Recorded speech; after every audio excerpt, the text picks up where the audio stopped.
मध्य प्रदेश का एक शहर लगता है खंडवा शहर, और यहाँ पे एक ऐसा वाकया हो जाता है जिसे देखकर पूरे गांव वाले, पूरे शहर वाले परेशान हो जाते हैं।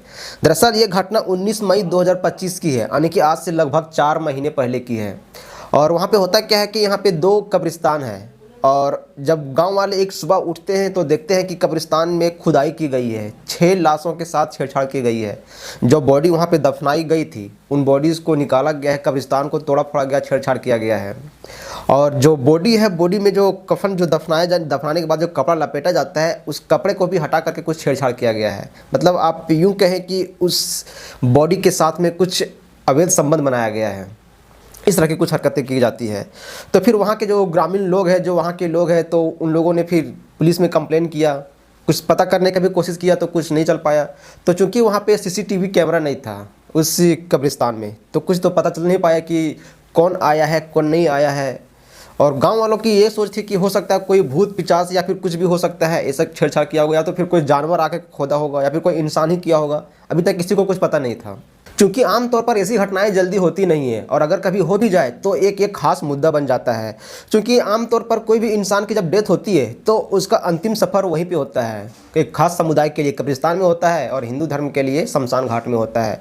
और यूँ कहें आपको, एक ये पवित्र जगह भी माना जाता है। इसको जो कब्रिस्तान होता है वो पवित्र जगह माना जाता है, और जो शमशान घाट होता है वो भी पवित्र जगह माना जाता है, क्योंकि ये इंसान की अंतिम सफ़र होती है।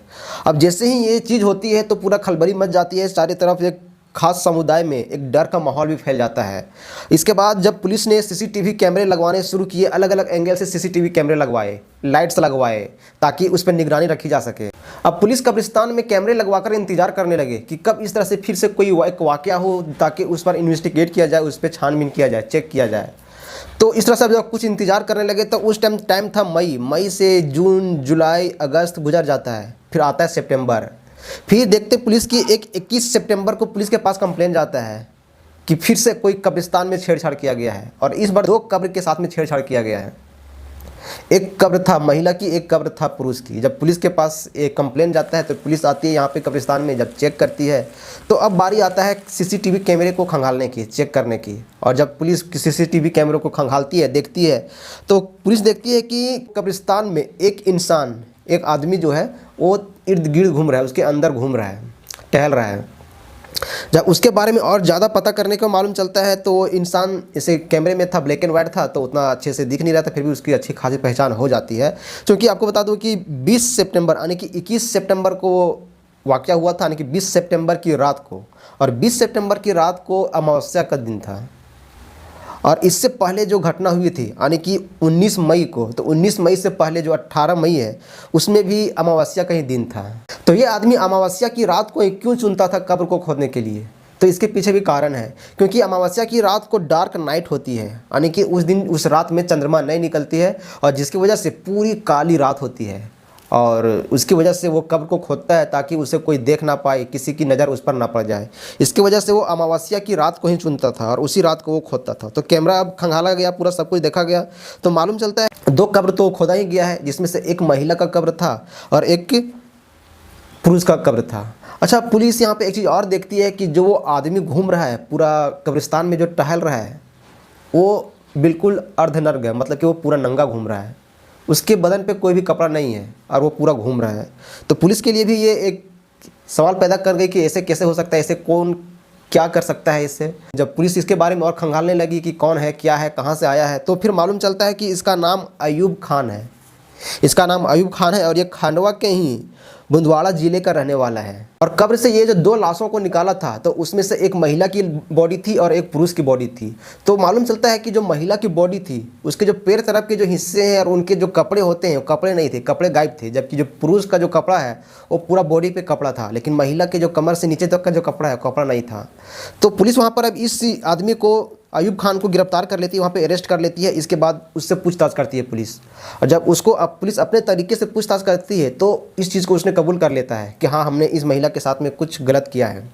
वहाँ पे कबूल करता है, क्योंकि इस अयूब खान की उम्र लगभग 55-56 साल की थी। और इससे ज़्यादा और डीपली में जब पूछा गया, इसके बारे में और ज़्यादा इंक्वायरीज़ की गई, तो मालूम चला कि ये एक सनकी किस्म का आदमी है, ये एक गर्म मिजाज का आदमी है, और इसको आजीवन कारावास की सज़ा हुई थी।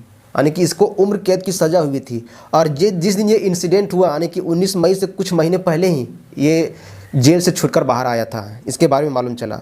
और जब पुलिस इसके बारे में और ज़्यादा डीपली में पूछती है तो मालूम चलता है कि इसने 2 शादी करी है, इसका 2 शादी हुआ था। और जो पहली पत्नी को 2009 में जलाकर मार दिया था। इसके बाद दूसरी शादी करी, फिर दूसरी शादी में जो दूसरी पत्नी है उसको पानी में डुबा करके 2011 में मार दिया था।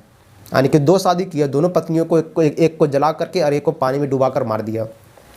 और जब दूसरी पत्नी की जो मौत हुई 2011 में, उसके बाद इसके ऊपर केस हुए, मुकदमे चले, तो इस कंडीशन में, इस मुकदमे में उसको आजीवन कारावास की सज़ा हुई थी, यानी कि उम्र कैद की सज़ा हो गई थी। लेकिन किसी तरह से वो बेल पे फिर छूट करके बाहर आ जाता है 2025 में, यानी कि 2011 से अब 2025 में वो बाहर आ गया था जेल से छूट करके। और जब जेल से छूट कर बाहर आया तो फिर वो तो सनकी किस्म का आदमी था ही, तो फिर जैसे ही बाहर आया तब वो फिर टारगेट करने लगा, महिलाओं को ढूंढने लगा। तो उससे इस तरह से कोई महिला मिल नहीं रही थी क्योंकि उसका उम्र तो काफ़ी ज़्यादा था, 55-56 साल था। तो वो टारगेट करने लगा, फिर कब्र में जाकर के जो बॉडीज़ होती है वो रैंडम कब्र को खोदने लगी। अब वो जेल से छूटकर बाहर तो आ जाता है, लेकिन उसे अब एक कोई साथी चाहिए था, कोई महिला चाहिए थी, क्योंकि उसकी उम्र तो 55-56 साल तो थी ही, तो उसे भी एक महिला की ज़रूरत थी।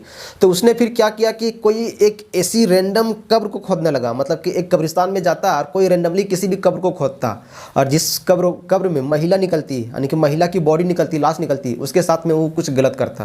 और जिस कब्र में जेंट्स की, यानी कि पुरुष की बॉडी निकलती, उसके साथ कोई छेड़छाड़ नहीं करता। और जब ये जेल में था तो वहाँ भी इसके कुछ लोगों से दोस्ती हो गई थी जो इन्हीं के कैटेगरी के थे, मतलब कि जो भूत पिशाच पे विश्वास रखते थे, जो सनकी किस्म के आदमी, गर्म मिजाज के आदमी है, उन्हीं लोगों से इनकी भी दोस्ती हो गई थी। ये घुल मिल गया और अच्छी खासी इसका जो एक माइंडसेट सेट हो गया भूत पिशाच के प्रति। और जब ये जेल से बाहर आया तो ऐसा कारनामा करने लगा। आज की वीडियो में बस इतना ही था। हमारा ये वीडियो बनाने का मकसद किसी भी प्रकार को आपको डराना धमकाना नहीं है, बल्कि आपको जागरूक करना, सचेत करना है।